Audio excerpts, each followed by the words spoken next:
नमस्कार दोस्तों, मैं Dharmendra Verma online study with DK में आपका बहुत बहुत स्वागत करता हूं। आज हम बात करने वाले हैं यहाँ पर यूपीटेट में भोजन, स्वच्छता और पोषण से संबंधित जितने भी प्रश्न आपकी यूपीटेट एग्जाम में पूछे गए हैं उन सारे प्रश्नों को यहाँ पर लेकर आया हूँ। काफी इंपोर्टेंट है। देखिए, इस प्रकार के प्रश्न सबसे ज्यादा पूछे जाते हैं। टोटल 45 प्रश्न, शायद एक दो या फिर 2 से 4 प्रश्न छूटे भी हैं इसमें। तो लगभग 50 प्रश्न आपके 2011 से लगाकर 22 तक जो आपकी एग्जाम हुई उसमें पूछे गए सबसे ज्यादा। तो आपको इस टॉपिक को अच्छे से क्लियर कर लेना है। हर एक प्रश्न को मैं समझाऊंगा भी, तो आपको समझना है और स्किप नहीं करना है, वीडियो को पूरा देखना है। और अभी तक आपने हमारे apps online study with DK को आपने वीडियो को लाइक नहीं किया तो लाइक करना है, शेयर करना है, चैनल को सब्सक्राइब कर लेना है। तो शुरुआत करते हैं। आज का पहला प्रश्न आपका, एक वयस्क मानव में कुल अस्थियों की संख्या कितनी होती है? यहाँ पर हड्डियों के बारे में पूछा गया है। किसके बारे में पूछा गया है? हड्डियों के बारे में पूछा गया है ना, की संख्या पूछी गई है। 305, 175, 206 या फिर 270 एक वयस्क मानव में पूछा गया है।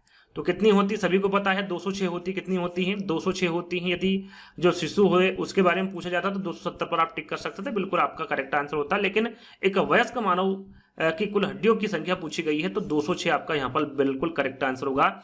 इससे संबंधित जितनी भी जानकारी वो सारी आपको यहाँ पर देने वाला हूँ कि एक वयस्क मानव शरीर में कितनी हड्डी होती है। 206 हड्डी होती। कौन कौन सी होती है, कितनी होती है, सब आपके सामने यहाँ पर लिखा हुआ है। कपाल की जो हड्डियां होती है फिर अस्थियां होती वो 8 होती है। चेहरे की 14 अस्थियां होती। कान की 6 हड्डियां होती है। हाइट भाग की 1 अस्थियां होती। कशेरु की दंड की 26 अस्थियां होती है। वक्ष की 29 होती है। कूल्हे की 2 होती है। हाथों जो अग्रपाद होता है उसकी 60 होती है और पैरों के जो पश्च भाग होता है उसकी 60 होती है। ऐसे कुल मिलाकर कितनी होती है? 206 होती है। जन्म के समय जो शिशु होता है उसमें यदि पूछे तो 270 से लगाकर 300 तक होती। विकल्प में 270 हो तो टिक कर दीजिएगा। 280, 290 यानी 300 तक यदि विकल्प में हो तो आप बिल्कुल टिक कर सकते हैं, आपका करेक्ट आंसर होगा, है ना। आगे बात करें, अस्थियां या फिर जो हड्डियां होती हैं वो कैल्शियम, फास्फोरस, सोडियम और अन्य खनिजों के साथ प्रोटीन, कोलेजन से बनी होती है। यहाँ पर हड्डियां किससे बनी होती हैं, ये सारी चीजें यहाँ पर दी हुई है। यहाँ पर कैल्शियम आपको याद रखना है, कैल्शियम ज्यादा पूछा जाता है, विकल्प में कैल्शियम दिया होता है तो इसको आपको याद रखना है ना। तो आगे हम बढ़ेंगे। देखिए, थोड़ी सी और जानकारी मैंने यहाँ पर रखी। मानव शरीर से महत्वपूर्ण जो तथ्य निकल कर आते हैं कि पूछा जाए कि मानव शरीर की सबसे बड़ी हड्डी कौन सी होती है तो आपको पता होना चाहिए फीमर की होती। कहाँ पर होती? तो जंघा पर होती है ना। मानव शरीर की सबसे छोटी, देखिए, सबसे बड़ी होती फीमर और सबसे छोटी होती है आपकी स्टेपी जो कि कान की होती। कहाँ की होती है? कान की होती है। यह प्रश्न आपका यूपी टेट एग्जाम में पूछा गया। आगे हम बात करेंगे इसके बारे में, है ना। यूपी टेट एग्जाम में पूछा गया प्रश्न है ये कि मानव शरीर की सबसे बड़ी ग्रंथि कौन सी है। याद रखिएगा, सीधे सीधे पूछे तो आपका सही आंसर क्या होगा? यकृत होगा, जैसे लीवर भी कहा जाता है। यदि अंतःस्रावी पूछे, सभी के आंसर अलग अलग है ना। मानव शरीर की जो सबसे बड़ी अंतःस्रावी ग्रंथि होती है वो आपकी थायराइड होती है। लेकिन डायरेक्टली आपसे पूछे कि सबसे बड़ी ग्रंथि, और ये पूछा भी गया है, तो ये यकृत, लीवर होगा। मानव शरीर की सबसे बड़ी कोशिका पूछे तो वो आपका न्यूरॉन होगा। क्या होगा? न्यूरॉन होगा। और जल का अवशोषण कहां पर होता है? तो बड़ी आंत में होता है। पूछ जाए सीधे सीधे कि जल का अवशोषण कहां पर होता है तो बड़ी आंत में होता है। और भोजन का अवशोषण कहां पर होता है? तो ये आपकी छोटी आंत में होता है। और मनुष्य के शरीर में कितनी पसलियां होती हैं? यानी कि टोटल यूं पूछे तो 24 होती हैं और जोड़े में पूछे तो कितनी होती हैं? 12 जोड़े होते हैं। कितने होते हैं? 12 जोड़े होते हैं। ये सारी जानकारी इंपोर्टेंट है, इनको एक बार याद कर लीजिएगा। तो अगले प्रश्न की ओर बढ़ेंगे। अगला प्रश्न है आपका, दूसरा प्रश्न है आपका, पारिस्थितिकी तंत्र में ऊर्जा निम्न में से कौन सा क्रम प्रवाह के संबंध में सही? यहां पर देखिए, पारिस्थितिकी तंत्र में ऊर्जा का जो प्रवाह का संबंध है उसका सही क्रम आपको बताना है। क्या है सही क्रम? आपको पता होना चाहिए। इस प्रकार के प्रश्न बहुत ज्यादा पूछे गए यूपी टेट एग्जाम में, तो एक एक करके आपको बताएंगे। यहाँ पर सही क्रम क्या होगा? क्या सबसे पहले उत्पादक आएगा, फिर अपघटक आएगा, क्या उपभोक्ता आएगा, क्या अपघटक, उपभोक्ता, उत्पादक, उत्पादक, उपभोक्ता, अपघटक, उपभोक्ता, उत्पादक या फिर अपघटक? इसके आंसर भी आप कमेंट्स के माध्यम से दे सकते हैं, सारे के आंसर एक एक करके, या फिर अपनी कॉपी में लिख सकते हैं। अंत में जरूर बताएगा कि इन प्रश्नों में आपको कितने नंबर आ रहे हैं। देखिए, यहाँ पर सही क्रम क्या होगा आपका? सबसे पहले क्या होगा आपका? उत्पादक होगा, उसके बाद आपका उपभोक्ता होगा। उपभोक्ता में आपका सर्वाहारी भी आता है, मांसाहारी भी आता है ना, और शाकाहारी, ये सभी उपभोक्ता के अंतर्गत आएंगे। आगे हम बताएंगे एक एक करके। उसके बाद क्या आता है? आपका अपघटक आता है। ये आपका सही क्रम होगा पारिस्थितिकी तंत्र में ऊर्जा का, है ना। तो तीसरा वाला विकल्प आपका करेक्ट होगा। आगे हम थोड़ी सी इसकी चर्चा करेंगे, थोड़ी क्या सारी चर्चा करेंगे, है ना। एक एक करके इन विकल्पों को लिख लीजिएगा, आप नोट्स बनाते चलिएगा इनके, है ना। जब भी आपको समय मिले पढ़ लीजिएगा। आपके हस्तलिखित नोट्स यानी कि एक बार लिखेंगे फिर पढ़ेंगे तो काफी अच्छे से आपको याद हो जाएगा। देखिए पारिस्थितिकी तंत्र में ऊर्जा प्रवाह का संबंध का जो सही क्रम होगा, सबसे पहले उत्पादक होगा, उपभोक्ता होगा, फिर अपघटक होगा। अब उत्पादक किसे कहते हैं, सीधे सीधे प्रश्न पूछा जाता है तो आपको पता होना चाहिए। ये जीव प्रकाश संश्लेषण के माध्यम से अपना भोजन बनाते हैं। किससे बनाते हैं, ये प्रकाश संश्लेषण के माध्यम से जो अपना भोजन बनाते हैं उसे क्या कहा जाता है, उत्पादक कहा जाता है। जैसे कि पौधे और शैवाल, ये दोनों ही अपना जो भोजन है वो प्रकाश संश्लेषण के माध्यम से बनाते हैं। अब उपभोक्ता किसे कहते हैं, देखिए उपभोक्ता में 3 प्रकार के जीव होते हैं, जिसमें शाकाहारी होता, मांसाहारी होता, सर्वाहारी, जैसे कि मैंने आपको बताया था। और मुझे नहीं लगता कि आपको पता नहीं होगा कि शाकाहारी किसे कहते हैं, मांसाहारी किसे कहते हैं, सर्वाहारी, फिर भी एक बार देख लेते हैं। ये जो शाकाहारी होते हैं, याद रखिएगा, ये प्राथमिक उपभोक्ता के अंतर्गत आते हैं। इसके बारे में भी हम आपको बताएंगे इसके बाद में। तो याद रखिएगा, ये प्राथमिक उपभोक्ता के अंतर्गत आते हैं और ये केवल घास और पौधे पर निर्भर रहते हैं, इन्हीं को खाते हैं, जैसे कि खरगोश और हिरन, है ना। और भी जीव होते हैं जो इंपोर्टेंट है, उन्हीं को यहाँ पर रखा है, यानी कि उदाहरण के तौर पर आपको बताया जा रहा है। आगे हम बात करेंगे मांसाहारी के बारे में। जो मांसाहारी जीव होते हैं ये द्वितीयक उपभोक्ता होते हैं। कौन से होते हैं, ये द्वितीयक उपभोक्ता होते हैं, जो मांस खाते हैं, चाहे वहां जीवित जानवर हो या फिर मृत जानवर हो, ऐसे मांसाहारी के अंतर्गत आते हैं। जैसे कि बाघ और शेर, ये किस प्रकार के जानवर है, द्वितीयक उपभोक्ता यानी कि मांसाहारी, है ना। सर्वाहारी किसे कहते हैं, इन जीवों को द्वितीयक उपभोक्ता भी माना जा सकता है, जो पौधों और मांस दोनों को खाते हैं। ये पौधों और मांस यानी कि सर्वाहारी, ये पौधों को भी खाते हैं और मांस को भी खाते हैं। जैसे कि भालू हो गया, सुअर होगा, इसमें मनुष्य भी आता है आपका, है ना, मनुष्य भी आपका सर्वाहारी के अंतर्गत आता है ना। तो ये पौधे को भी खाते हैं और मांस को भी खाते हैं, जैसे कि भालू और सुअर, और मनुष्य भी इसी के अंतर्गत आते हैं। अब अपघटक किसे कहते हैं, एक जीव जो मृत पदार्थों या फिर अपशिष्ट उत्पादों को अपघटन के माध्यम से तोड़ता है, उसे क्या कहा जाता है, अपघटक कहा जाता है। जो मृत पदार्थों या फिर जो अपशिष्ट उत्पादक होते हैं उनको खाता है, उसे क्या कहते हैं, अपघटक कहते हैं। जैसे कि जो जीवाणु होते हैं और कवक होते हैं, दोनों किसके अंतर्गत आते हैं, अपघटक के अंतर्गत आते हैं। अब यहां पर तीसरे प्रश्न की ओर बढ़ेंगे। विटामिन सी की कमी से होने वाली बीमारी के बारे में आपको पता ही होगा, सभी को ये यूपी टेट एग्जाम में पूछा गया, क्या वो स्कर्वी रोग है, बेरी बेरी है, रतौंधी या फिर थकान है। तो मुझे नहीं लगता कि किसी को इसके बारे में पता नहीं होगा। विटामिन सी की कमी से होने वाला नाम आपको बताना है, कौन सी बीमारी होती है। तो विटामिन सी से कौन सी बीमारी होती है, स्कर्वी रोग होता है। कौन सा, स्कर्वी। तो पहला वाला विकल्प आपका सही होगा। इससे संबंधित सारी जानकारी यहां पर लिखी हुई है कि शरीर में विटामिन सी की कमी से स्कर्वी नामक रोग होता है। कौन सा, स्कर्वी नामक रोग होता है। और विटामिन सी का रासायनिक नाम यदि आपसे पूछे तो ऐसा एस्कॉर्बिक एसिड होता है, एस्कॉर्बिक या फिर अम्ल होता है ना। आपको इसका रासायनिक नाम पता ही होगा विटामिन सी का। यह खट्टे पदार्थों में पाया जाता है। किसमें पाया जाता है विटामिन सी, खट्टे पदार्थों में पाया जाता है। जैसे कि ये आंवले में सबसे ज्यादा विटामिन सी पाया जाता है। यदि पूछे कि सबसे ज्यादा किसमें विटामिन सी पाया जाता है तो आंवले में पाया जाता है। किसमें, आंवले में। इसके मुख्य स्रोत पूछा जाता है ना। सीटेट एग्जाम उठा के देख लीजिए, यूपी टेट या फिर एनईटी एग्जाम, इस प्रकार के प्रश्न पूछे जाते हैं। तो मुख्य स्रोत होगा आपका आंवला, संतरा, नींबू और टमाटर, यानी कि जो खट्टे होते हैं वो विटामिन सी के मुख्य स्रोत होते हैं। ये आपको ध्यान में रखना है। विटामिन ए की बात करें तो विटामिन ए का रासायनिक नाम क्या है, तो रेटिनॉल है, जो विकल्प में है उससे संबंधित यहाँ पर आपको जानकारी मिलेगी। तो विटामिन ए का रासायनिक नाम आपका क्या होगा, रेटिनॉल होगा। और इसकी कमी से कौन सा रोग होता है, तो विटामिन ए की कमी से रतौंधी रोग होता है। कौन सा, रतौंधी रोग होता है। और इसके जो मुख्य स्रोत होते हैं वो आपका दूध होगा, घी होगा, गाजर होगा, अंडे, पालक, ये सभी विटामिन ए के मुख्य स्रोत हैं, जिनके बारे में आपको पता होना चाहिए। विटामिन बी की हम बात करें तो विटामिन बी का जो रासायनिक नाम होगा वो थायमिन होगा। क्या होगा, थायमिन। और इसकी कमी से कौन सा रोग होता है, तो इसकी कमी से आपका बेरी बेरी रोग होता है। कौन सा, बेरी बेरी रोग विटामिन बी की कमी से होता है। और उसका रासायनिक नाम थायमिन है। रासायनिक नाम तीनों के याद रखने हैं, पूछे जाते हैं। और इसका जो मुख्य स्रोत होता है वो खाद्यान्न होता है, अंडा, दाल, हरी सब्जी, ये सभी आपके विटामिन बी के मुख्य स्रोत होते हैं। तो ये सारी जानकारी आपको दी है, इसको अच्छे से अपनी कॉपी में नोट डाउन कर लीजिएगा और पढ़ लीजिएगा, है ना। चौथे प्रश्न की ओर चलेंगे। चौथा प्रश्न आपका, घास भूमि क्षेत्र के पारितंत्र की खाद्य श्रृंखला में सबसे उच्च स्तर के उपभोक्ता होते हैं। सबसे उच्च स्तर के उपभोक्ता के बारे में पूछा गया। क्या वो शाकाहारी है, क्या वो मांसाहारी है, क्या वो जीवाणु है, या फिर मांसाहारी या फिर शाकाहारी है। सबसे उच्च स्तर के उपभोक्ता के बारे में पूछा गया है। तो वो होते हैं आपके मांसाहारी। कौन होते हैं, मांसाहारी सबसे उच्च स्तर के उपभोक्ता होते हैं। थोड़ी सी इसकी जानकारी मैं आपको दूंगा जिसके बारे में आपको पता होना चाहिए। देखिए, जैसा कि मैं आपको आंसर बता ही चुका हूं, मांसाहारी है। यहाँ पर प्राथमिक उत्पादक से हम शुरू करेंगे। प्राथमिक उत्पादक किसे कहते हैं, थोड़ी देर पहले मैंने आपको बताया था। ये प्रकाश संश्लेषण की मदद से अपने स्वयं का भोजन बनाते हैं, यानी कि उत्पादन करते हैं, जैसे कि पेड़ पौधे, है ना। प्राथमिक उपभोक्ता मैंने आपको बताया था शाकाहारी जानवर प्राथमिक उपभोक्ता के अंतर्गत आते हैं, जिनका पोषण सीधे पौधों के उत्पादों पर आधारित होता है ना, जैसे कि गाय, हिरण, टिड्डे, छोटे कीड़े आदि, ये सभी प्राथमिक उपभोक्ता के अंतर्गत आते हैं। द्वितीयक उपभोक्ता ये मांसाहारी जानवर होते हैं, जैसे कि छोटे पक्षी, भेड़िया, है ना, ये सभी किसके अंतर्गत आते हैं? द्वितीयक उपभोक्ता के अंतर्गत आते हैं। तृतीयक उपभोक्ता, जो कि प्रश्न में आपसे पूछा गया था, प्रश्न में आपसे क्या पूछा गया था? यहाँ पर उच्च स्तर के उपभोक्ता, और जो उच्च स्तर के उपभोक्ता होते हैं वो तृतीयक उपभोक्ता के अंतर्गत आते हैं। जो तृतीयक उपभोक्ता होते हैं वो मांसाहारी होते हैं, लेकिन वे द्वितीयक उपभोक्ता को खाते हैं, यानी कि इनको ये क्या करते हैं? खाते हैं। उदाहरण के तौर पर यहाँ पर देखिए, ये आपका हो जाएगा सर्प, है ना, उदाहरण पे सर्प। यहाँ पर आप सर्प किसको खाता? मेंढक को खाता है ना। और मेंढक किसको खाती है? मेंढक टिड्डे को खाता है। और टिड्डे किसको खाता है? पेड़ पौधे को खाता है ना। तो ये क्या है? क्रम हो गया। तो देखिए, पेड़ पौधे को कौन खाता है? टिड्डा खाता है। टिड्डे को कौन खाता है? मेंढक खाता है। और मेंढक को कौन खाता है? आपका सर्प खाता है। और ये आपका जो सर्प है ये आपका क्या होगा? यहाँ पर प्रश्न में जैसे कि लिखा हुआ है, ये आपका उच्च स्तर का उपभोक्ता होगा। कौन सा? सर्प, है ना। इस प्रकार से भी आप इसको समझ सकते हैं। चलिए, यहाँ पर मेंढक और लिख लीजिएगा, भेड़िया के बाद मेंढक, है ना। ये भी आपका द्वितीयक उपभोक्ता के अंतर्गत ही आएगा। ये भी मांसाहारी होता है, क्योंकि ये टिड्डे को खाता है ना।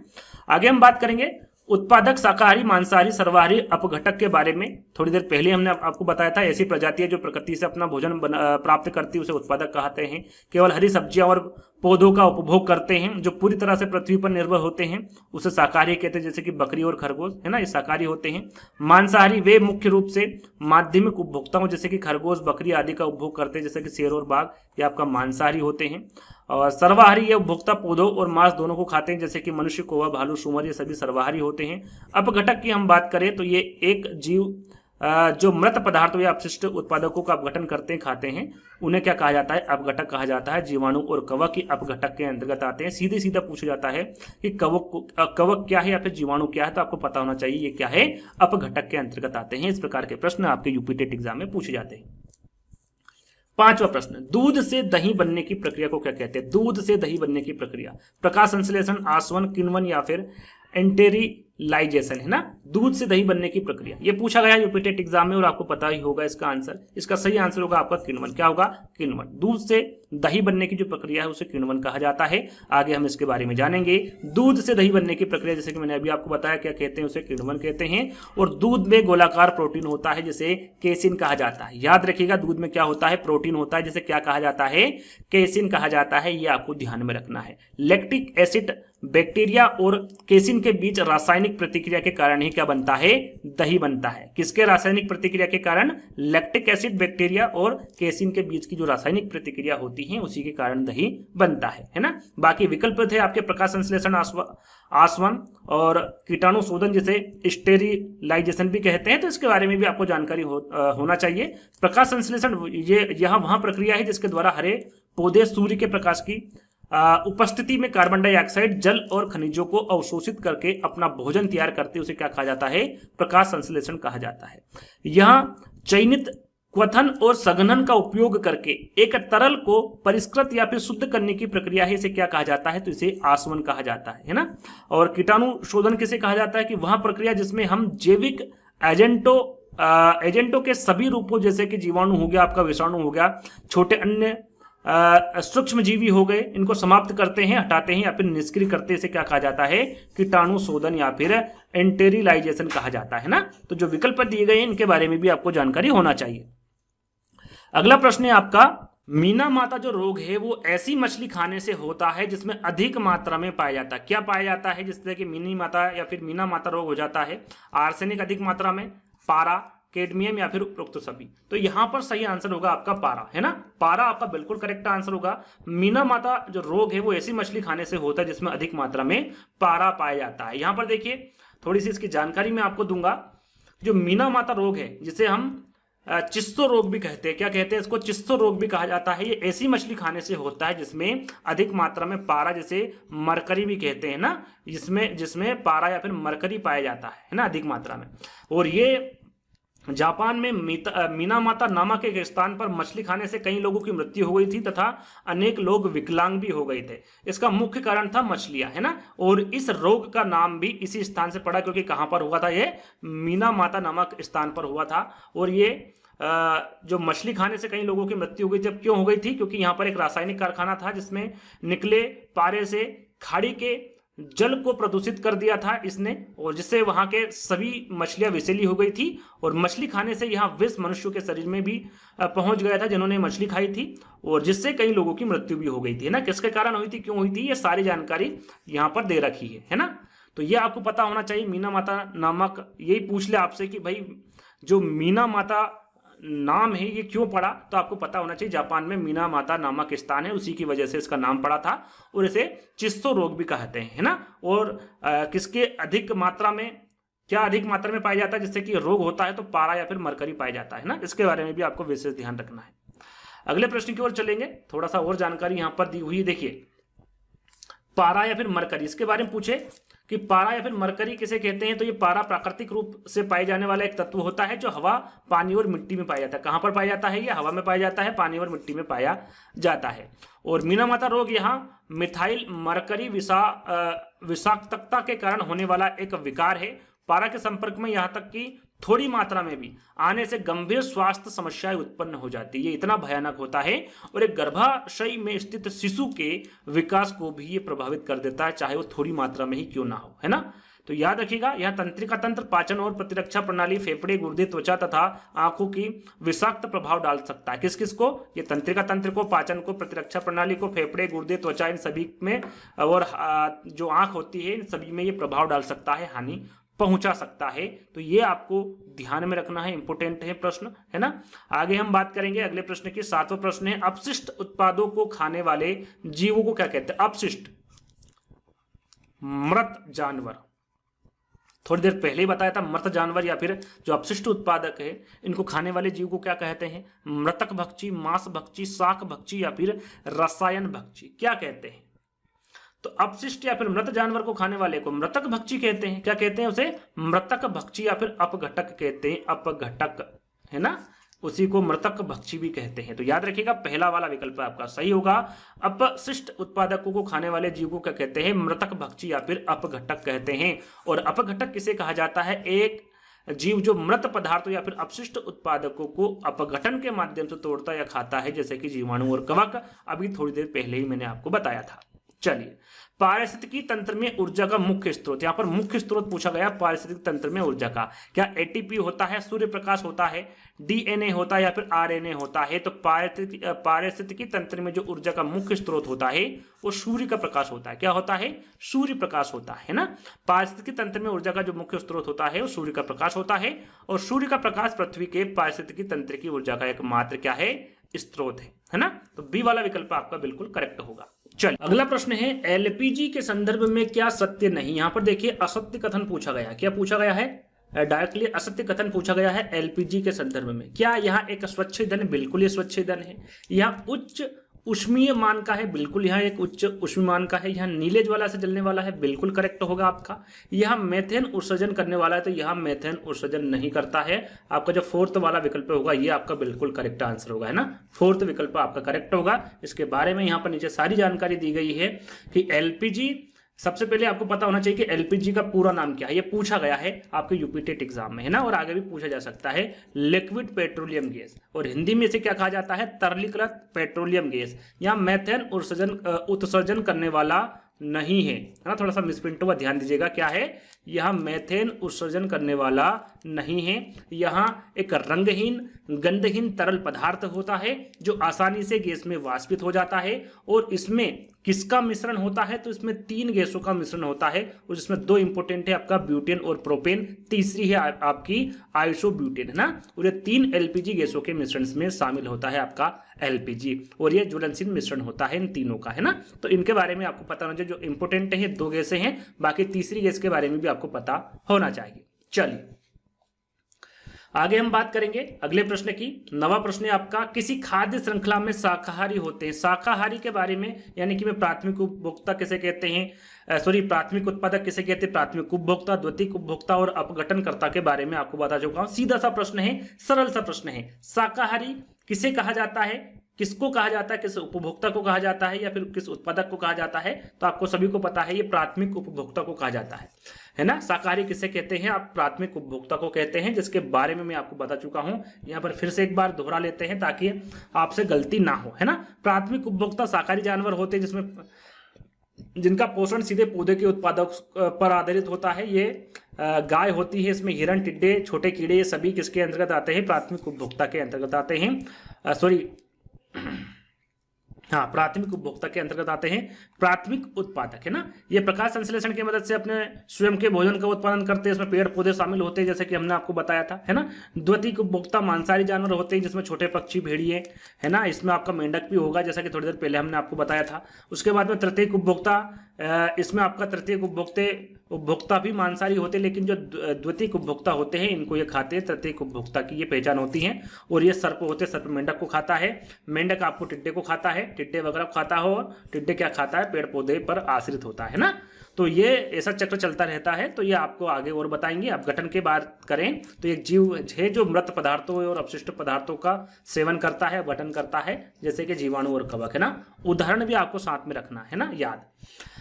अगला प्रश्न आपका, पारिस्थितिकी तंत्र के तत्वों के चक्रण को क्या कहते हैं। पारिस्थितिकी तंत्र के तत्वों के चक्रण को क्या कहते हैं। रासायनिक चक्र, जैव भू रासायनिक चक्र, भूगर्भीय चक्र या फिर भू रासायनिक चक्र।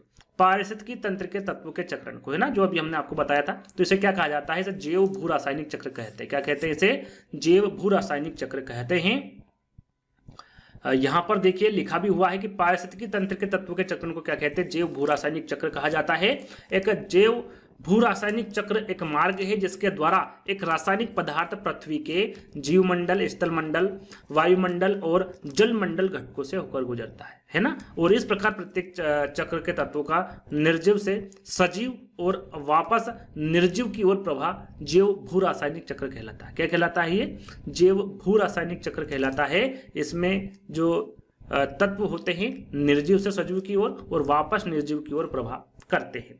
और जीवन के लिए आवश्यक विभिन्न जैव भू रासायनिक चक्र जो है वो आपका जल चक्र होगा, कार्बन चक्र होगा, नाइट्रोजन चक्र होगा, फास्फोरस चक्र होगा और सल्फर चक्र होगा। यहाँ पर जीवन के लिए बताया गया है कि जीवन के लिए आवश्यक विभिन्न जैव भू रासायनिक चक्र कौन कौन से हैं, तो आपको इसके बारे में भी जानकारी होना चाहिए। चलिए अगला प्रश्न आपका, निम्नलिखित में से कौन सा जैवमंडल का अजैविक घटक नहीं है। यानी कि सीधे सीधे जैविक घटक के बारे में पूछा गया है।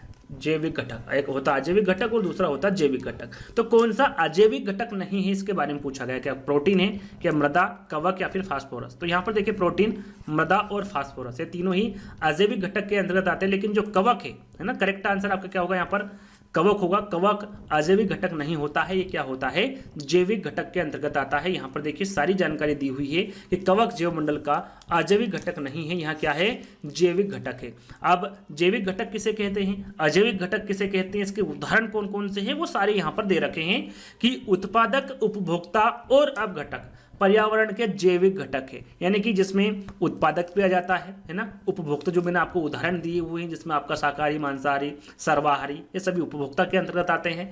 और अपघटक, ये तीनों जो घटक है ना, ये सब क्या है, जैविक घटक है। इनके अंतर्गत आने वाले जितने भी जीव होते हैं जिसमें आपके पौधे हो गए, जानवर, कीड़े मकोड़े हो गए, केचुआ, नेमाटोड्स हो गया, थार्डोपोड हो गया, प्रोटोजोआ हो गया, कवक, मिट्टी में रहने वाले बैक्टीरिया शामिल होते हैं। वो सभी चीज जो जीवित है ना, ये ध्यान में रखना है। जो चीज जीवित है वो आपकी जैविक घटक होगा, है ना। जैविक उसे क्या कहते हैं, जैविक घटक कहते हैं या फिर वो जैविक घटक कहलाता है। अजैविक घटक क्या है, पारिस्थितिकी तंत्र के सभी अकार्बनिक घटक, प्रकृति की निर्जीव भौतिक और रासायनिक संरचना अजैविक घटक है। यानी कि जो मृत है ना, जो निर्जीव है उसे अजैविक घटक कहते हैं। उदाहरण आपका भूमि हो गया, है ना, पत्थर हो गया, पानी, प्रोटीन, फास्फोरस, मृदा, धरण और जैविक अपशिष्ट, वायु आदि, ये सभी क्या है, अजैविक घटक के अंतर्गत आते हैं। तो जैविक घटक किसे कहते हैं, अजैविक घटक किसे कहते हैं, इसके बारे में आपको पता होना चाहिए। जो जीवित है उसे जैविक घटक कहते हैं और जो निर्जीव है उसे अजैविक घटक कहते हैं। इससे आप सारी जानकारी प्राप्त कर सकते हैं छोटी सी बात से, है ना। तो जैसे कि यहाँ पर भूमि है, पत्थर है, पानी, प्रोटीन है, सभी क्या है, इनमें निर्जीव है ये सभी, है ना, इनमें जीवन नहीं है, तो ये आपके अजैविक घटक के अंतर्गत आएंगे। आगे हम बात करेंगे अगले प्रश्न में, 12वां प्रश्न है आपका, घास भूमि क्षेत्र के पारितंत्र की खाद्य श्रृंखला में सबसे उच्च स्तर के उपभोक्ता होते हैं। यहाँ पर देखिए सबसे उच्च स्तर के, ये प्रश्न आपका फिर से पूछा गया ना, रिपीटेड प्रश्न है आपका, शाकाहारी, मांसाहारी, जीवाणु या फिर मांसाहारी या फिर शाकाहारी। तो उच्च स्तर के उपभोक्ता के बारे में आपको बता चुका हूं, क्या होगा आपका मांसाहारी, बिल्कुल। यहाँ पर उत्पादक क्या है आपका, घास है। यहाँ पर आप चित्र के माध्यम से भी देख सकते हैं, यहाँ पर लिख देता हूं उत्पादक, है ना। प्राथमिक उपभोक्ता क्या है आपका, टिड्डा। घास को कौन खाता है आपका, कीट खाता है ना, यानी कि टिड्डा भी से कहते हैं, कीट भी कहते हैं, कीट भी कह सकते हैं। ये क्या है आपका प्राथमिक उपभोक्ता है ना। मेंढक क्या है आपका, मेंढक आपका द्वितीयक उपभोक्ता है, और सांप क्या है आपका तृतीयक उपभोक्ता है। तो यहां पर आप देख सकते हैं, है ना, यानी कि जो घास है उसे टिड्डा खाता है, टिड्डे को मेंढक खाता है, और मेंढक को कौन खा जाता है, सर्प खा जाता है। तो सर्प क्या है यहां पर सबसे उच्च उपभोक्ता, इसको आप कह सकते हैं ना, यानी कि तृतीय उपभोक्ता। और सर्प क्या होता है, मांसाहारी होता है, जो कि द्वितीय उपभोक्ता को खाता है ना। तो ये आपका सबसे उच्च उपभोक्ता, ऐसा आप मान सकते हैं, उच्च स्तरीय उपभोक्ता। तो यहाँ पर यदि विकल्प में सर्प रहे, है ना, तो आप सर्प पर टिक कर सकते हैं। वैसे मांसाहारी रहेगा तो मांसाहारी पर आप टिक कर सकते हैं। इस प्रकार से खाद्य श्रृंखला होती है ना। तो इस प्रकार से भी आप इसको समझ सकते हैं। आगे बढ़ेंगे, प्राथमिक उपभोक्ता, प्राथमिक उत्पादक, द्वितीयक उपभोक्ता, तृतीयक उपभोक्ता, ये सारी चीजें मैं थोड़ी देर पहले आपको बताया हूं, वापस हम नहीं पढ़ेंगे, सीधे चलेंगे 13वें प्रश्न पर। चरने वाले पशु वनस्पति को कैसे बदलते हैं, बीज प्रकीर्ण द्वारा, पर परागण द्वारा, चुनकर चरना, या फिर रोग फैलाकर। तो सभी को पता है जो चरने वाले पशु वनस्पति को कैसे बदलते हैं, चुनकर, है ना, कैसे बदलते हैं, चुनकर। तीसरा वाला विकल्प आपका सही होगा। अगला प्रश्न, निम्नलिखित में से कौन स्वस्थ अस्थियों के लिए आवश्यक है। यहां पर अस्थियां, यहां पर हड्डियां, स्वस्थ हड्डियों के बारे में यहां पर बात की जा रही है, अस्थियों के बारे में बात की जा रही है। पोटेशियम एवं विटामिन के है, कैल्शियम एवं विटामिन ई है, कैल्शियम एवं विटामिन सी, या फिर कैल्शियम एवं विटामिन डी है। सही आंसर क्या होगा, तो यहां पर देखिए स्वस्थ अस्थियों यानी कि हड्डियों के बारे में बात की जा रही है, तो कैल्शियम एवं विटामिन डी आपका बिल्कुल करेक्ट आंसर होगा। ये आवश्यक है, इसके बारे में संपूर्ण जानकारी आपको देंगे। यहां पर देखिए कैल्शियम एवं विटामिन डी जो है वो हड्डियों के लिए आवश्यक होता है या फिर होती है। शरीर के लिए विटामिन डी और कैल्शियम दोनों ही जरूरी होते हैं, और ये हड्डियों, दांतों के साथ कई अन्य समस्याओं से शरीर को सुरक्षित रखता है आपका, क्या, दोनों, विटामिन डी और कैल्शियम। विटामिन डी वसा में घुलनशील होता है, याद रखिएगा इंपॉर्टेंट है, विटामिन डी जो होता है वो वसा में घुलनशील होता है। और विटामिन डी को सनशाइन विटामिन भी कहते हैं। और किससे प्राप्त होता है, ये सूर्य से प्राप्त होता है, इसलिए इसे सनशाइन विटामिन भी कहते हैं। और विटामिन डी का रासायनिक नाम क्या होता है, तो इसका रासायनिक नाम होता है कैल्सीफेरॉल, है ना, कैल्सीफेरॉल विटामिन डी का रासायनिक नाम होता है। और विटामिन डी से कौन सा रोग हो जाता है, तो आपको पता होना चाहिए, रिकेट्स नामक, विटामिन डी से रिकेट्स नामक रोग हो जाता है।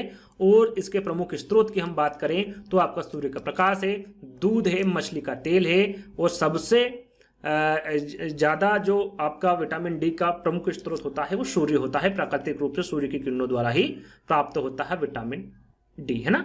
तो इसके बारे में आपको पता होना चाहिए सारी जानकारी, जो कि मैं आपको बता चुका हूं। चलिए अगला प्रश्न, इंसुलिन की रासायनिक प्रकृति। यहां पर देखिए जो इंसुलिन है इसका रासायनिक प्रकृति पूछा गया, क्या है, विटामिन है, प्रोटीन है, वसा है, या फिर कार्बोहाइड्रेट है। तो जो इंसुलिन के रासायनिक प्रकृति होती है वो क्या होता है आपका, प्रोटीन होता है। क्या होता है, प्रोटीन होता है। इसके बारे में आपको बता देते हैं, थोड़ी सी जानकारी दे देते हैं कि जो इंसुलिन होता है, जैसे कि मैंने अभी आपको बताया कि इंसुलिन की रासायनिक प्रकृति क्या होती है, प्रोटीन होती है। और इंसुलिन एक पेप्टाइड हार्मोन से है जो कि अग्नाशयी आइलेट्स की बीटा कोशिकाओं द्वारा प्राप्त होता है। किससे प्राप्त होता है, बीटा कोशिकाओं द्वारा प्राप्त होता है या फिर स्त्रावित होता है। और यह हमारे शरीर के अंदर मौजूद प्राथमिक उपचयी हार्मोन से माना जाता है। क्या माना जाता है, ये प्राथमिक उपचयी हार्मोन से माना जाता है, याद कर लीजिएगा, इंपोर्टेंट है।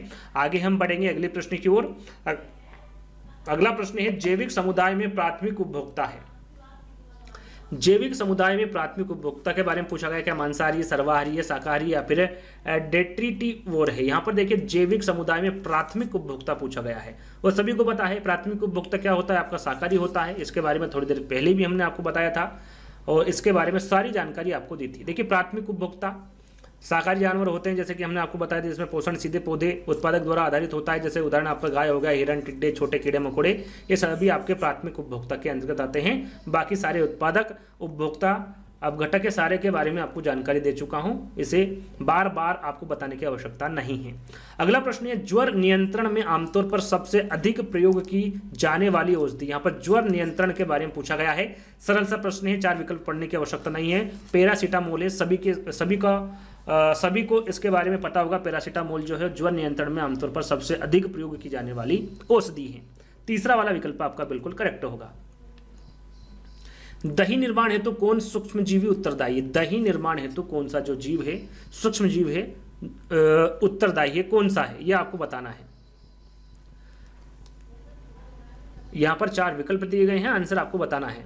तो सही आंसर होगा, देखिए दही निर्माण हेतु जो सूक्ष्म जीव उत्तरदायी होगा वो लैक्टोबैसिलस होगा। क्या होगा?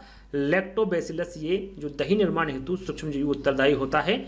यहाँ पर आपका सही आंसर क्या होगा? 4th वाला होगा। दूध से दही निर्माण की क्रिया में सूक्ष्म जीव लैक्टोबैसिलस उत्तरदायी होता है ना। डी वाला विकल्प आपका बिल्कुल करेक्ट होगा। अगला प्रश्न है, मानव रुधिर वर्ग की खोज सर्वप्रथम किस वैज्ञानिक ने की थी? मानव रुधिर वर्ग की खोज सर्वप्रथम किसने की थी? लैंडस्टीनर ने, जेनिंग्स ने, पेंडिंग एंड मास्टर ने या फिर कार्ल मार्क्स ने? मानव रुधिर वर्ग की खोज किसके द्वारा की गई थी, आपको यह बताना है। तो यह आपकी की थी लैंडस्टीनर ने। किसने की थी? लैंडस्टीनर द्वारा मानव रुधिर वर्ग की खोज सर्वप्रथम की गई थी। इनके बारे में थोड़ी सी जानकारी मैंने रखी है कि मानव रुधिर वर्ग की खोज ऑस्ट्रेलिया के, कहाँ के थे, रहने वाले थे? ऑस्ट्रेलिया के चिकित्सक कार्ल लैंडस्टीनर ने वर्ष 1901 ईस्वी में की थी। कब की थी? 1901 ईस्वी में की थी। इसके लिए कार्ल लैंडस्टीनर को नोबेल पुरस्कार भी मिला था। कब मिला था? ये मिला था इनको 1930 में। और इन्होंने रुधिर वर्ग के 4 वर्गों में विभाजित किया, जो कि सभी को पता होगा, है ना, ए बी तथा ओ।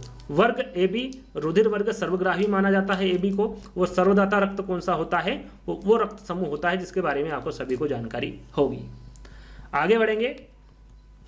प्याज, आलू, अदरक क्या है? ये जड़ है, तना है, अपस्थानिक जड़ें हैं या फिर सल्क पत्र है? प्याज, आलू, अदरक क्या है, यह आपको बताना है। सही आंसर क्या होगा आपका? तना। प्याज, आलू, अदरक क्या है? ये तना है। बी वाला विकल्प आपका बिल्कुल करेक्ट आंसर होगा। यहां पर देखिए थोड़ी सी जानकारी मैंने लिखी है। देखिए आलू, प्याज, अदरक ये किसके अंतर्गत आते हैं? तना के अंतर्गत आते हैं ना। मूली, गाजर, चुकंदर, टेपियोका या फिर शकरकंदी के बारे में पूछे तो ये क्या है? आपके जड़ है ना। धनिया, पत्ता गोभी, अरबी, पालक, कड़ी पत्ता, ये सभी क्या है? पत्ते हैं। चना, बाजरा, सरसों, गेहूं, धान, फूल, सहजन, केला, कचनार, फली, ये सभी क्या है? ये सभी बीज के अंतर्गत आते हैं। तो तना क्या है? जड़, पत्ता, बीज, इन सभी के बारे में आपको पता होना चाहिए। चलिए अगला प्रश्न है, एक कोशीय सूक्ष्म जीव। यहां पर देखिए एक कोशीय सूक्ष्म जीव पूछा गया है, जो एक ही कोशिका से बने होते हैं, जिनका शरीर बना होता है, उसे क्या कहते हैं? एक कोशीय सूक्ष्म जीव कहते हैं। क्या वो स्पाइरोगाइरा है, विषाणु है, पेरामीशियम है या फिर हाइड्रा है? तो जो एक कोशीय सूक्ष्म जीव होगा वो क्या होगा आपका? पेरामीशियम होगा। कौन सा होगा? पेरामीशियम होगा। पेरामीशियम एक कोशी जीव होते हैं, और एक कोशी जीव वहां जीव होते हैं जिनके शरीर का जो निर्माण है वो मात्र एक ही कोशिका से होता है। इस प्रकार के जो जीव हैं वो एक कोशी जीव होते हैं, जिसमें आपका पेरामीशियम होगा, साथ में अमीबा होगा, यूग्लिना, एंट अमीबा, क्लेमाइडोमोनास और बैक्टीरिया। ये सभी किसके उदाहरण हैं? ये सभी एक कोशी जीव के उदाहरण हैं। सही आंसर यहाँ पर पेरामीशियम होगा। प्लेग है। प्लेग क्या है? विषाणु जनित बीमारी है, कवक जनित बीमारी है, जीवाणु जनित बीमारी या फिर खनिज जनित बीमारी है? प्लेग के बारे में पूछा गया है, और क्या है? जीवाणु जनित बीमारी होती है प्लेग, है ना। इसके बारे में थोड़ी सी जानकारी मैंने रखी है कि प्लेग एक जीवाणु जनित बीमारी है, और प्लेग एक गंभीर जीवाणु संक्रमण है, जो कि मुख्य रूप से किससे फैलता है? पिस्सू से फैलता है, या फिर पास्टुरेला पेस्टिच नामक जीवाणु के कारण फैलता है। इससे मानव का फेफड़ा प्रभावित होता है। क्या होता है? इससे प्रभावित फेफड़ा होता है, और चूहा प्लेग रोग का वाहक होता है। पूछा जाए आपसे कि भाई प्लेग रोग का वाहक कौन होता है, तो आपको पता होना चाहिए क्या होता है? चूहा। किसके कारण फैलता है? चूहे के कारण, है ना। इसका अन्य नाम ब्लैक डेथ है, टाउन इसे कहते हैं, पेस्ट भी इसे कहते हैं। इनके अन्य नाम आपको पता होना चाहिए। आदमी को यहाँ रोग प्रत्यक्ष संसर्ग अथवा पिस्सू दंश से लगता है, और यह तीव्र गति से बढ़ता है ना। तो सारी जानकारी आपको पता होना चाहिए। चलिए गैसीय अपशिष्ट है, यहाँ पर देखिए गैसीय अपशिष्ट के बारे में पूछा गया है। सब्जी एवं फलों का छिलके हैं, घरों की नालियों का गंदा पानी है, खेत खलियान से निकलने वाला कचरा है, या फिर लकड़ी कोयले से जलने वाला धुआं है। गैसी से आप यहाँ पर समझ सकते हैं जो गैस होती है ना, वो उसके बारे में यहाँ पर पूछा गया है। तो लकड़ी कोयला से जलने वाला जो धुआं होता है ये आपका गैसीय अपशिष्ट है ना, काफी इंपॉर्टेंट है, आगे पूछा जा सकता है। तो यहाँ पर थोड़ी सी जानकारी मैंने रखी है कि जो गैसीय अपशिष्ट वे पदार्थ होते जो किसी अन्य पदार्थ के अपशिष्ट होते हैं, यानी कि किसी अन्य पदार्थ यानी पहले से जो अपशिष्ट है उसका जो अपशिष्ट होता है उसे क्या कहते हैं, गैसीय अपशिष्ट कहते हैं। और गैसीय रूप में ये होते हैं तथा इससे पर्यावरण में प्रदूषण होता है जो कि मुख्यतः वायु प्रदूषण का कारण बनता है। किसके कारण, वायु प्रदूषण का एक कारण बनता है, जिसमें लकड़ी कोयले से जलने वाला धुआं आ जाएगा, आपका औद्योगिक क्षेत्रों के चिमनियां का धुआं आ जाएगा, जंगलों में लगने वाली जो आग है उससे निकलने वाला धुआं, ये सभी गैसीय अपशिष्ट के अंतर्गत आते हैं, जिससे इससे methane, carbon monoxide, carbon dioxide आदि गैस निकलती है जो कि पर्यावरण को नुकसान पहुंचाती है ना। तो ये आपको ध्यान में रखना है। चलिए अगला प्रश्न है, जब मोर सांप को खाता है, सांप कीड़े को खाता है और कीड़े हरे पौधे को खाते हैं तो मोर का पोषण तल क्या है? क्या वो प्राथमिक उपभोक्ता है, अंतिम अपघटक है, प्राथमिक अपघटक है, या फिर खाद्य पिरामिड के शीर्ष पर है? हम इसे उल्टा करके देखते हैं। हरे पेड़ पौधे को कौन खा रहा है? कीड़े खा रहे हैं, है ना। और कीड़े को कौन खाता है? सांप खाता है। और यहाँ पर सांप किसको खाता है? सांप को कौन खाता है? मोर खाता है, यानी कि ये क्या है, खाद्य पिरामिड के शीर्ष पर है। तो डी वाला विकल्प आपका बिल्कुल करेक्ट होगा। तो यहाँ पर आंसर क्या होगा आपका, खाद्य पिरामिड के शीर्ष पर। चलिए अगला प्रश्न है, जो शाकाहारी जंतु भोजन के लिए हरे पेड़ पौधे पर निर्भर रहते हैं वो क्या प्रथम चरण उपभोक्ता है, द्वितीय चरण उपभोक्ता है, तृतीय चरण उपभोक्ता या फिर उपभोक्ता है ना। कौन से उपभोक्ता है ये आपको बताना है। जो शाकाहारी जंतु भोजन के लिए हरे पेड़ पौधे पर निर्भर होते हैं, देखिए यहाँ पर शाकाहारी भी लिखा हुआ है और हरे पेड़ पौधे भी लिखा हुआ है। सरल सा है, सभी को इसका आंसर पता होगा। तो कौन से उपभोक्ता होते हैं? प्रथम चरण उपभोक्ता होते हैं या फिर प्राथमिक उपभोक्ता होते हैं, जैसे कि मैंने आपको काफी बार बताया है। ये क्या होते हैं, शाकाहारी जानवर होते हैं जिनका पोषण सीधे पेड़ पौधे से होता है, जैसे कि गाय, हिरण, टिड्डे, छोटे कीड़े मकोड़े, ये सभी प्राथमिक उपभोक्ता के अंतर्गत आते हैं जो शाकाहारी होते हैं ना। अगला प्रश्न है, खाद्य श्रृंखला के परस्पर समूह को कहा जाता है। खाद्य श्रृंखला के परस्पर समूह को क्या कहा जाता है? खाद्य चक्र कहा जाता है, श्रृंखला विक्रिया, खाद्य जाल या फिर बायोमास का पिरामिड। खाद्य श्रृंखला के परस्पर समूह को क्या कहा जाता है? सभी को पता है, सरल सा प्रश्न है। ये खाद्य जाल कहा जाता है खाद्य श्रृंखला के परस्पर समूह को। तो सी वाला विकल्प आपका बिल्कुल करेक्ट होगा। वायरस संक्रमण से होने वाला रोग कौन सा है? टाइफाइड, कालरा, जुखाम या फिर मलेरिया। वायरस संक्रमण के बारे में पूछा गया है कि इससे होने वाला रोग कौन सा है, वायरस से कौन सा रोग होता है। तो इससे कौन सा होगा आपका, जुखाम होगा, है ना, सर्दी जुखाम हो जाएगा। तो ये किससे फैलता है? वायरस से फैलता है। तो डी वाला विकल्प आपका बिल्कुल करेक्ट होगा। बाकी जुखाम वायरस से होने वाला संक्रमण है, जबकि टाइफाइड, कालरा तथा मलेरिया है ये जल जनित रोग है। याद रखिएगा ये किस प्रकार के रोग है, जल जनित रोग है। और जुखाम जो है ये वायरस से होने वाला संक्रमण रोग है। समुद्री शैवाल किसका महत्वपूर्ण स्रोत है? क्लोरीन का है, ब्रोमीन का है, आयोडीन का है या फिर लोहा का है? तो समुद्री शैवाल सरल सा है, ये किसका महत्वपूर्ण स्रोत है? आयोडीन का महत्वपूर्ण स्रोत है। और इसकी कमी से कौन सा रोग हो जाता है? घेंगा रोग हो जाता है। सेक जिसे लाइकेन भी कहते हैं, क्या है? ये परजीवी है, रसायन स्वपोषी है, अपघटक है या फिर सहजीवी है। सेक यानी कि जो लाइकेन है वो क्या है? सबसे पहले तो आपको पता होना चाहिए कि जो लाइकेन है वो किसके अंतर्गत आता है। वैसे पहले इसका आंसर जान लेते हैं, उसके बाद हम जानकारी देंगे। देखिए सेक लाइकेन क्या है? सहजीवी है। क्या है? सहजीवी। अब सहजीवी किसे कहते हैं? तो यहां पर देख सकते हैं, सबसे पहले देखेंगे लाइकेन जो है वो क्या है? सहजीवी है। और लाइकेन एक प्रकार की काई होती है जो प्रायः नमी वाले स्थानों पर देखने को मिलती है। क्या होती है? काई होती है। और सहजीवी की हम बात करें तो ऐसे जीव जो परस्पर एक दूसरे पर निर्भर रहते हुए अपना जीवन यापन करते, जैसे कि लाइकेन। एक ऐसे जीव जो परस्पर एक दूसरे पर निर्भर रहते हुए अपना जीवन यापन करते हैं उसे क्या कहते हैं? सहजीवी कहते हैं। और इसका उदाहरण क्या होगा? आपका लाइकेन होगा।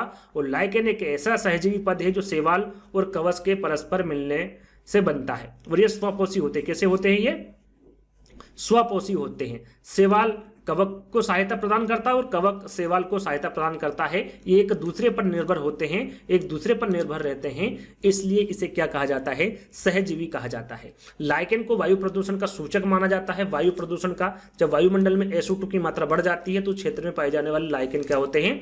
समाप्त हो जाते हैं। तो याद रखिएगा लाइकेन किसे कहते हैं, सहजीवी किसे कहते हैं ना। आगे हम बढ़ेंगे। CNG का ईंधन के रूप में किस में इस्तेमाल होता है? CNG का ईंधन, है ना, वाहनों में होता है, उद्योगों में खाना बनाने में, या फिर वाहनों एवं उद्योगों में। सीएनजी का ईंधन के बारे में पूछा गया है ना। तो सही आंसर आपका क्या होगा यहाँ पर, वाहनों एवं उद्योगों दोनों में ही सीएनजी का ईंधन इस्तेमाल होता है। डी वाला विकल्प आपका सही होगा। देखिए सीएनजी का फुल फॉर्म क्या होता है पूछा जाता है, कंप्रेस्ड नेचुरल गैस सीएनजी का फुल फॉर्म होता है। इसका उपयोग वाहनों एवं उद्योगों में ईंधन के रूप में किया जाता है। प्राकृतिक गैस की तरह सीएनजी भी रंगहीन, गंधहीन और विषहीन होता है। कौन सा, सीएनजी, है ना। इसमें मुख्य रूप से मीथेन जो है वो 80 से 90% पाया जाता है, और इथेन, प्रोपेन होता है, यानी कि तीन इसमें इथेन, प्रोपेन और मीथेन इसमें जो गैसें हैं वो पाई जाती है। लेकिन जो सबसे ज़्यादा इंपॉर्टेंट है, सबसे ज़्यादा जो पाई जाती है वो मीथेन पाई जाती है। और सीएनजी का प्रमुख घटक जैसे कि मैंने आपको बताया क्या होगा, आपका मीथेन होगा, है ना। आगे हम बढ़ेंगे। सीएनजी संक्षिप्त रूप क्या है, जैसे कि देखिए मैंने अभी आपको बताया सीएनजी का पूरा नाम क्या है, ये पूछा गया है यूपी टेट एग्जाम में। तो अभी मैंने आपको बताया था कंप्रेस्ड नेचुरल गैस, तो यहाँ पर बी वाला विकल्प सही होगा, है ना। थोड़ा सा ये नेचुरल लिखा हुआ है ना, natural gas, compressed natural gas, यहाँ पर देखिए मैंने आपको बताया था, है ना। तो ये इसका पूरा नाम होता है सीएनजी का। तो बी वाला विकल्प आपका सही होगा, थोड़ा सा मिसप्रिंट हुआ है, तो यहाँ पर उसको करेक्ट कर लीजिएगा। सीएनजी का संक्षिप्त रूप कंप्रेस्ड नेचुरल गैस होता है। इसे हिंदी में कहते हैं दाबित प्राकृतिक गैस। क्या कहते हैं हिंदी में, इसे दाबित प्राकृतिक गैस कहते हैं। और इसका उपयोग जैसे कि अभी हमने बताया था वाहनों एवं उद्योगों में ईंधन के रूप में किया जाता है। और प्राकृतिक गैस की तरह ही सीएनजी भी रंगहीन होती है, गंधहीन होती हैं और विषहीन होती हैं। और इसमें सबसे ज़्यादा जो पाया जाता है वो मीथेन पाया जाता है 80 से 90%। साथ में इसमें इथेन और प्रोपेन भी पाया जाता है। और इसका प्रमुख गठन क्या होता है, घटक सीएनजी का मीथेन होता है। एलपीजी का जैसे कि मैंने थोड़ी देर पहले बताया था, एलपीजी का संक्षिप्त रूप यहाँ पर पूछा गया है। लो पेड गैस होता है, लो पैसेंजर गाड़ी होता है, लिक्विफाइड पेट्रोलियम गैस होता है, या फिर लोकल पेट्रोलियम गैस होता है, लिक्विडफाइड, है ना। तो एलपीजी का संक्षिप्त रूप तो थोड़ी देर पहले ही मैंने आपको बताया था, क्या होता है, लिक्विडफाइड पेट्रोलियम गैस होता है एलपीजी का पूरा नाम या फिर संक्षिप्त रूप, है ना। तीसरा वाला विकल्प आपका करेक्ट होगा। यहाँ पर लिक्विफाइड पेट्रोलियम गैस थोड़ी देर पहले बताया था, हिंदी में से क्या कहते हैं, द्रवित पेट्रोलियम गैस कहते हैं। इसका प्रयोग घरेलू ईंधन के रूप में इसका प्रयोग होता है। और एलपीजी का मुख्य अवयव क्या होता है, ब्यूटेन और प्रोपेन, याद रखिएगा, इंपोर्टेंट है। ब्यूटेन और प्रोपेन होता है एलपीजी का मुख्य अवयव। और ये दोनों गैस रंगहीन होती हैं और गंधहीन होती हैं। गैस की रिसाव का पता लगाने के लिए इस तरल गैस में तीव्र दुर्गंध वाला जो एथिल मर्केप्टन होता है, इसका उपयोग किया जाता है जिससे कि गंध आए। आपने देखा होगा जब एलपीजी लीकेज होती है तो उसकी जो बदबू होती है उससे हमें पता चल जाता है कि भाई एलपीजी लीकेज होती है।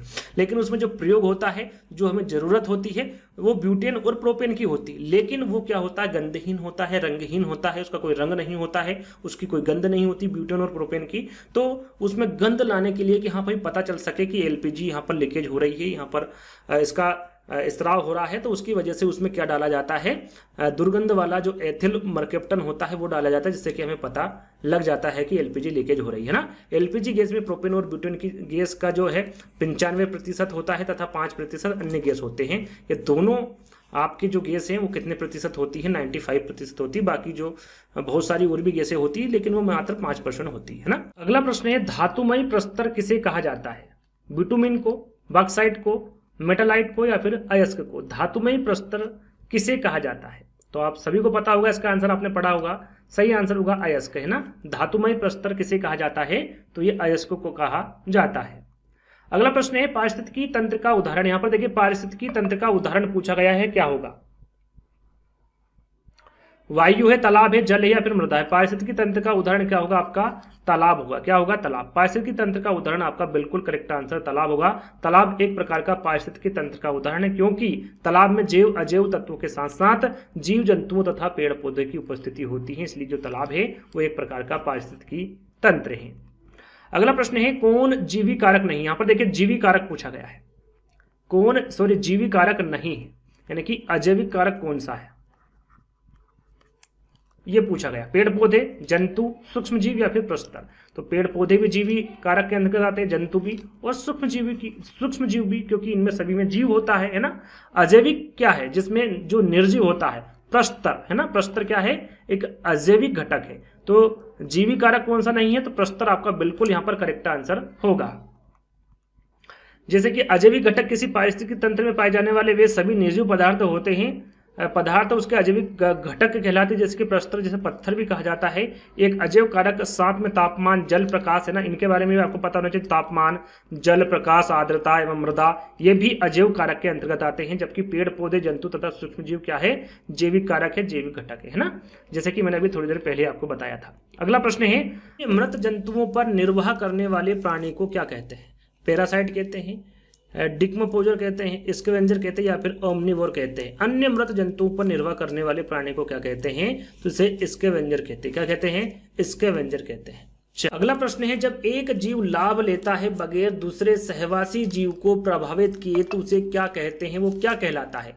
परजीवी कहलाता, सहभोजी कहलाता, मृतोपजीवी या फिर सहजीवी? जब एक जीव लाभ लेता है बगैर दूसरे सहवासी जीव को प्रभावित किए हुए तो उसे क्या कहते हैं, ये आपको बताना है।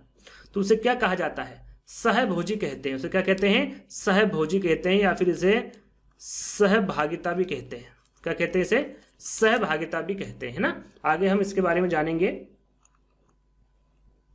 सहभागिता या फिर सहभोजी, यहाँ ऐसी पारंपरिक क्रिया है जिसमें एक जाति को लाभ होता है और दूसरी जाति को ना तो लाभ होता है और ना ही हानि होती है। ऐसे जीवों को क्या कहते हैं? सहभागिता या फिर सहभोजी कहते हैं। जैसे कि आम की शाखा पर उगने वाला आर्किड तथा वहल की पीठ पर रहने वाला वार्निकल। इससे जिसके पीठ पर बैठा है उसको, या फिर जिस आम की शाखा पर जो आर्किड उगा हुआ है, इससे आम को ना तो लाभ होगा ना ही हानि होगी, है ना। लेकिन जो आर्किड है यहाँ पर या फिर जो बार्नेकल है, इसको लाभ उनसे जरूर मिलेगा, है ना। अब मृतजीवी वहां पर विकल्प में था, तो मृतजीवी किसे कहते हैं? जो जीव अपने भोजन को मृत और सड़े हुए पदार्थ से प्राप्त करता है उसे मृतजीवी कहा जाता है। जैसे कि कवक, इसे अपघटक भी कहते हैं। क्या कहते हैं इसको? अपघटक भी कहते हैं।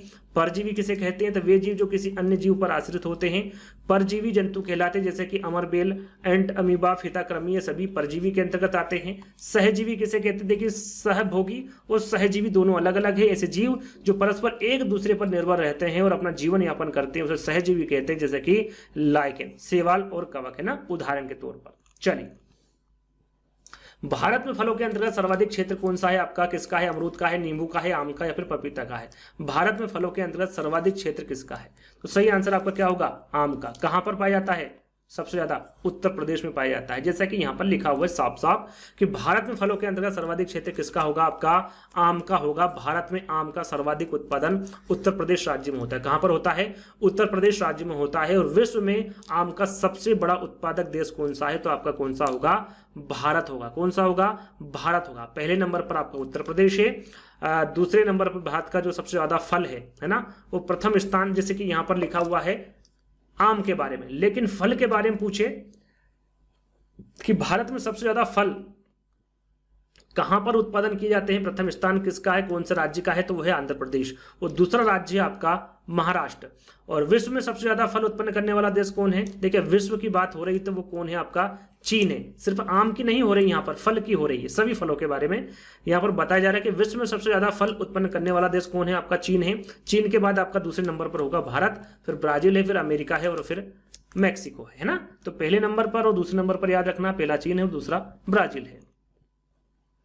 भिंडी में क्या पाया जाता है? Vitamin A, phosphorus, vitamin C या फिर ये सभी? तो भिंडी में आपका विटामिन ए भी पाया जाता है, फास्फोरस भी पाया जाता है और विटामिन सी भी पाया जाता है। यहाँ पर देख सकते हैं कि भिंडी में भरपूर मात्रा में विटामिन ए पाया जाता है, vitamin C, vitamin B6, vitamin D पाया जाता है, फास्फोरस, कैल्शियम, पोटेशियम, मैग्नीशियम और आयरन, ये सभी भरपूर मात्रा में पाए जाते हैं भिंडी में। तो भिंडी खाइएगा, है ना। अगला प्रश्न, प्रोटीन अणुओं की इकाई है अमीनो अम्ल की, वसा अम्ल की, ग्लूकोज की या फिर विटामिन की? प्रोटीन किस अणुओं की इकाई है? तो याद रखिएगा ये अमीनो अम्ल की इकाई है प्रोटीन, है ना। तो यहाँ पर अमीनो अम्ल आपका बिल्कुल करेक्ट आंसर होगा। यहाँ पर आप देख सकते हैं कि एक प्रोटीन अणु की जो इकाई है वो क्या होगा? आपका अमीनो अम्ल है। और मानव शरीर में अमीनो अम्ल की संख्या कितनी होगी? तो 20 होगी। कितनी? 20 है। और प्रोटीन शरीर का आधार है जो शरीर की कोशिकाओं, उत्तक, हड्डियों, उक्त हार्मोन्स आदि में पाया जाता है। प्रोटीन के बारे में यहाँ पर जानकारी दी जा रही है। और शरीर में विभिन्न प्रकार के प्रोटीन उपस्थित होते हैं जो एमिनो अम्ल से बनते हैं। किससे बनते हैं? एमिनो अम्ल से बनते हैं। इनकी संख्या याद आपको रखनी है, कितनी है? 20 है।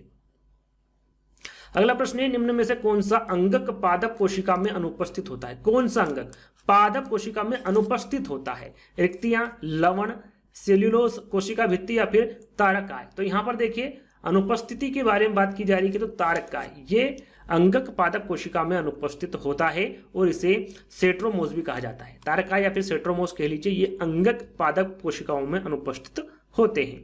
मनुष्य के शरीर की सबसे बड़ी ग्रंथि, जैसे कि शुरू में मैंने आपको बताया था, अधिवक्र ग्रंथि है, पीयूष ग्रंथि या फिर अग्नाशयी या फिर यकृत है।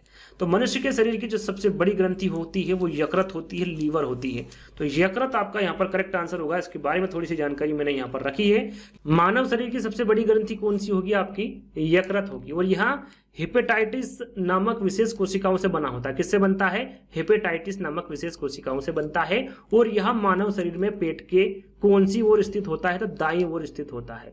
और यकृत के अध्ययन को क्या कहा जाता है? तो याद रखिएगा, इसे हेप्टोलॉजी कहा जाता है। क्या कहा जाता है? हेप्टोलॉजी कहा जाता है यकृत के अध्ययन को। और हेपेटाइटिस एक वायरल बीमारी होती है जो लीवर को प्रभावित करती है। और यह मानव शरीर में सबसे बड़ा क्या होता है? चयापचयी अंग होता है। और वह अंग है जो बड़ी मात्रा में इसमें किसका भंडारण होता है? विटामिन ए का भंडारण होता है। और यहाँ यकृत को मानव शरीर का क्या कहा जाता है? रासायनिक प्रयोगशाला भी कहा जाता है। इस रूप में भी इसे जाना जाता है। तो ये जानकारी आपकी यकृत की थी, इसको भी याद कर लीजिएगा। चलिए, साथ में जैसा कि मैंने शुरू में ही आपको बताया था कि मानव शरीर की सबसे बड़ी हड्डी कौन सी होती है? फीमर होती है, जो कि जंघा की होती है। मानव शरीर की सबसे छोटी हड्डी आपकी स्टेपिस होती है, कान की होती है। मानव शरीर की मास्टर ग्रंथि, ये मैंने वहां पर नहीं बताया था, याद रखेगा। मानव शरीर की जो मास्टर ग्रंथि होती है वो कौन सी होती है? पीयूष ग्रंथि होती है। कौन सी? पीयूष ग्रंथि। और मानव शरीर की सबसे बड़ी अंतःस्रावी ग्रंथि आपकी थायराइड होती है। मानव शरीर की सबसे बड़ी कोशिका आपकी न्यूरॉन होती है। जल का अवशोषण कहां पर होता है? तो जल का अवशोषण बड़ी आंत में होता है। भोजन का अवशोषण कहां होता है? तो छोटी आंत में होता है। मनुष्य के शरीर में कितनी पसलियां होती हैं? तो 12 जोड़ी या फिर 24 होती है ना। यूं पूछे 24 होती हैं और जोड़ी में पूछे तो 12 जोड़ी होती है। निम्नलिखित में से कौन अम्ल वर्षा का वृहद प्रदूषक है? यहां पर देखिए, निम्नलिखित में से कौन सा अम्ल है जो वर्षा का वृहद प्रदूषक है? Carbon dioxide, sulphur dioxide, carbon monoxide या फिर हाइड्रोजन परऑक्साइड। यहाँ पर सही आंसर होगा सल्फर डाइऑक्साइड। इंपोर्टेंट है, यहाँ जो अम्ल वर्षा का वृहद प्रदूषक होता है सल्फर डाइऑक्साइड। यहाँ पर थोड़ी सी जानकारी रखिए कि अम्लीय वर्षा सल्फर डाइऑक्साइड से संबंधित है। जो अम्लीय वर्षा के बारे में प्रश्न पूछा गया था, वायुमंडल में उपस्थित सल्फर और नाइट्रोजन के ऑक्साइड वर्षा में घुल जाते हैं और इसे क्या कहते हैं? क्या बनाते हैं? अम्लीय बना देते हैं। और इसी प्रकार जो वर्षा धरती की सतह पर होती है वो अम्लीय वर्षा कहलाती है ना। और अम्लीय वर्षा शब्द का सर्वप्रथम प्रयोग किसके द्वारा किया गया था और कब किया गया था?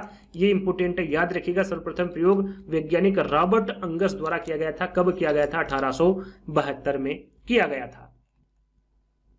अगला और लास्ट प्रश्न, जैसा कि मैंने शुरू में आपको बताया था, टोटल 45 प्रश्न आपको मिलेंगे। पादप हार्मोन्स जो फलों को पकाने में सहायता करता है वो क्या है? साइटोकानिन है, जिब्रेलिन है, ऑक्सिन है या फिर इथाइलिन है।